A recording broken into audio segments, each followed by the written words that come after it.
Most people think sloth is just laziness, like someone who just does not care. But real sloth isn't necessarily just I don't care. I want you to look at it like this. It's a person who used to care, and somewhere along the way, caring started to hurt. It's the moment you realize that effort means risk, and risk obviously leads to emotion. Emotions mean getting hurt, right? So your brain slowly starts to choose to numb that path. And the numbness can trick you into believing it's peace. Sloth isn't loud like rage. It doesn't break things like wrath. It doesn't scream for attention like pride. It's quiet. It's safe. A soft fade out instead of crashing out. And that's why it's so dangerous. Because nobody panics when you slowly disappear. Not even you. It kind of sneaks up on us. Like I said before, sloth never shows up out of nowhere. It arrives after. For example, one heartbreak, or too many dreams that didn't work out. One season of burnout that lasted way too long.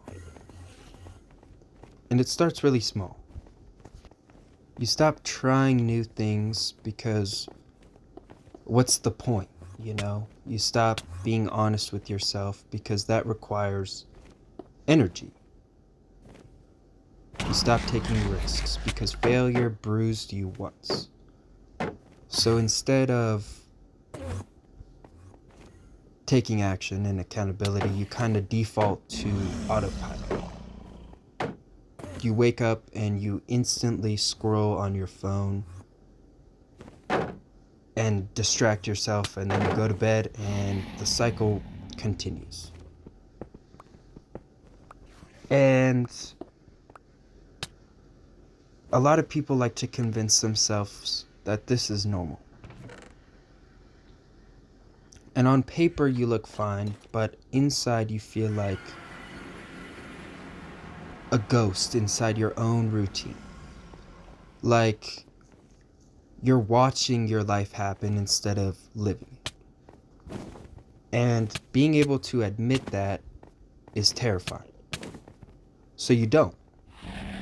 You just keep slowly drifting day by day. I've had very long stretches in my life where I wasn't necessarily just lazy, I was empty. I was physically present but mentally gone at all times. Life stacked things on me: stress, pressure, loss, confusion, guilt. Until I didn't even trust myself anymore. Sloth didn't necessarily show up as I don't care. It showed up as I don't know if trying again is even worth it. I'd say stuff to myself like, I'll do it tomorrow. I just need a minute. I'll fix it eventually. But eventually never came. Eventually waits for you. And when you never move, your life will quietly pass you by and kind of be on pause. And that pause starts to feel normal, again, like I said. And that's very scary because you get comfortable not growing. And I think there's something a lot of people misunderstand. And I want to make it very clear. I know I've already said it. I kind of sound like a broken record. But not everyone stuck in sloth is lazy. Some people are just exhausted from fighting their own minds. Anxiety drains you. Depression flattens you. Trauma rewires your reactions. And the world doesn't always see that. People say, just get motivated, just push through it, just try harder, you know? But sometimes your nervous system is like, I'm barely holding on as it is. And even the simplest task could feel like such a burden and feel so heavy. Like your brain is underwater and everything else requires swimming. If that's you, I want you to know you're not weak and you're not falling behind. You're just carrying more than other people realize at this current point in time. And the fact that you're still here, that's strength that nobody sees. I think a very common place we see sloth is in relationship. Sloth slips into love quietly, and sort of at first you show up fully, you listen, you care, you try. Then life happens. Arguments stack, trust cracks, communication slips. And instead of leaning in, you start to avoid. You think, if I don't bring it up, we won't fight. If I don't open that door, I won't get hurt.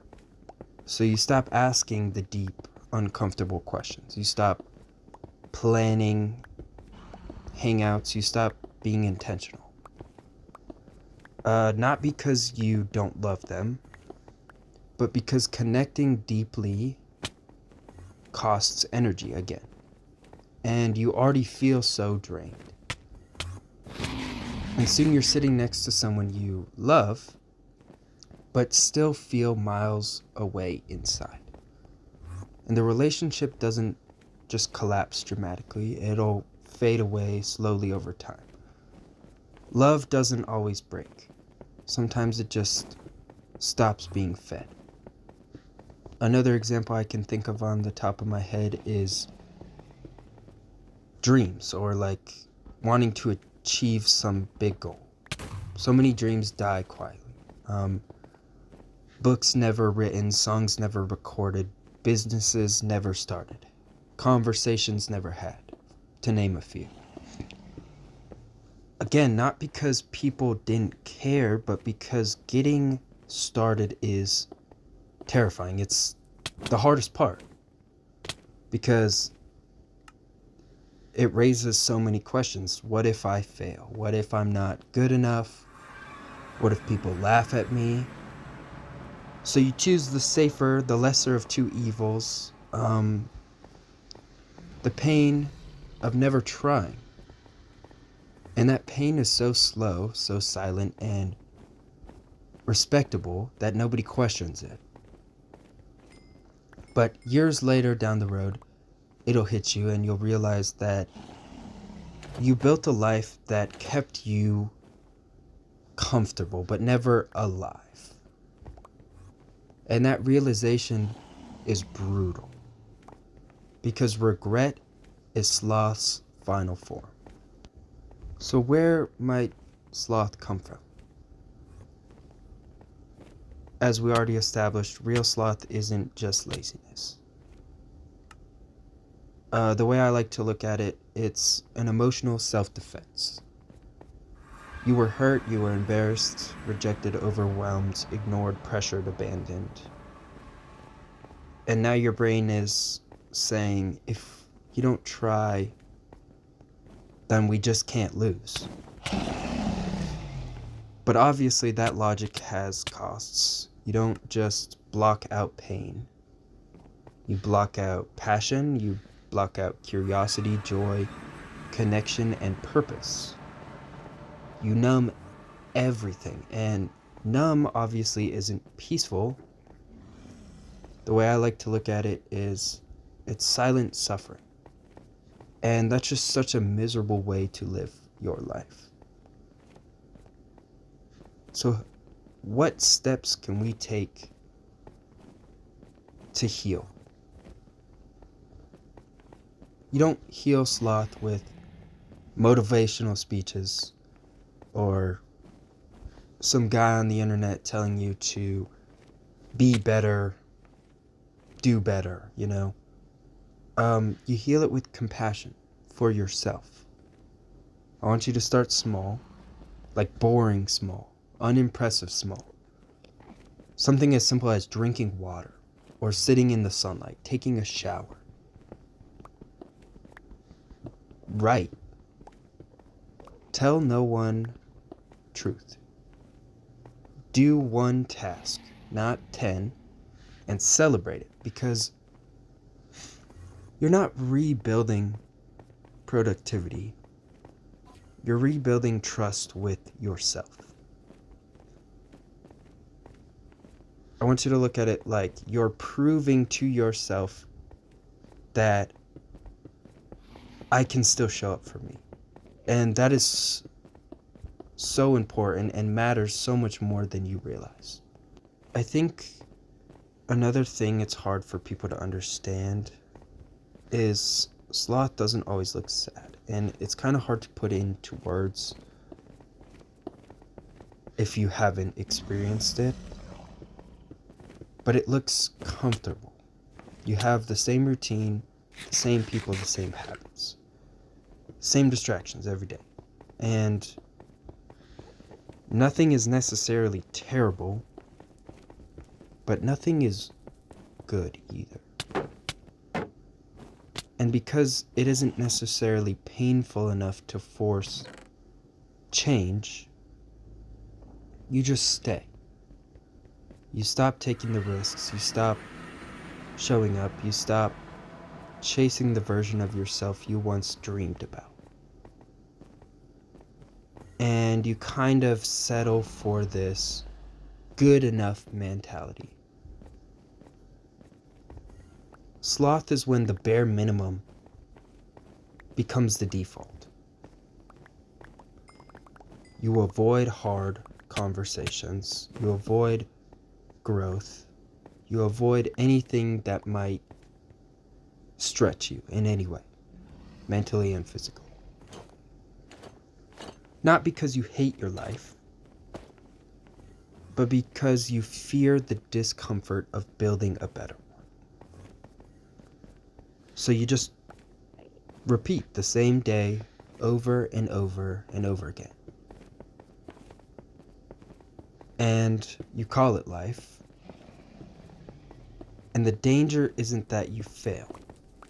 It's that you never even try, because comfort quietly convinces you that staying here is safer than becoming more of anything.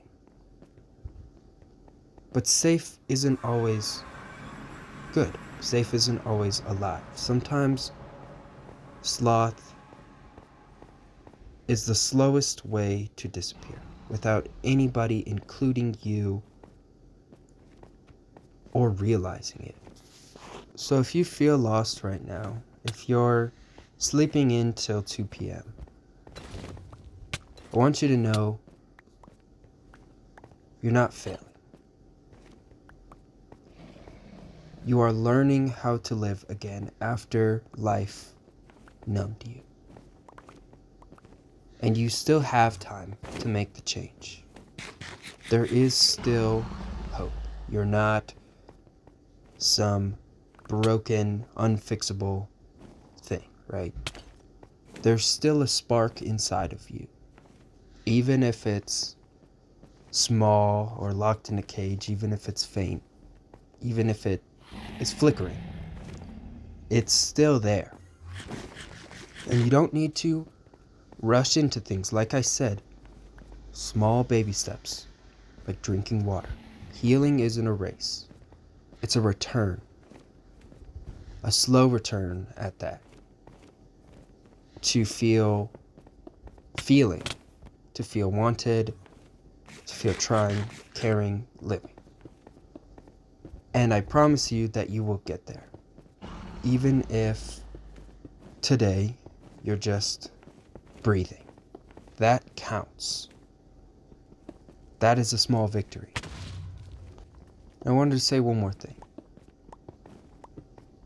I'm proud of you in a way other people may never say out loud. I get you. I understand you. I have struggled with this my whole life. And I hope you don't leave this video feeling judged or attacked. I hope you feel leaving seen.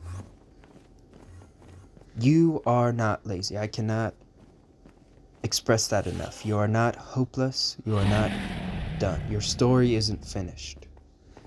You are tired, yes, but you are rebuilding, and that is so brave. So please, if not for yourself, do it for me. Keep going. Slowly, take the time, gently, honestly.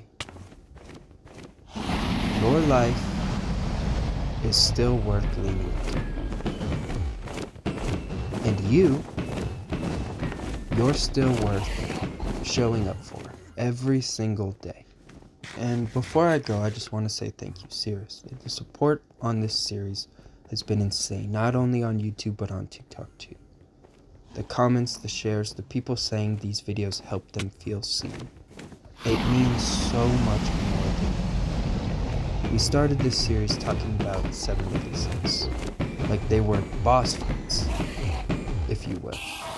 And somehow together we actually faced them. Pride, lust, envy, wrath, gluttony, greed, and sloth. The 7 levels, 7 reflections, 7 times choosing to be just a little more honest with ourselves. So yeah, I guess you could say we beat the game. Not because we're perfect now, but because we're aware, and awareness is how you win. So thank you again for walking through this with me, for listening to me, for thinking, for trying. I'm so proud of you, and I'm so grateful for every single one of you. But the real journey, becoming better, one day at a time. Editor's note: just because we beat the base storyline of the game, Minecraft. Also, I'm terrible at this game, as you can tell. I died like 8 times during that fight. It was actually making me rage. Does not mean this story is over. Thank you, stay rolly.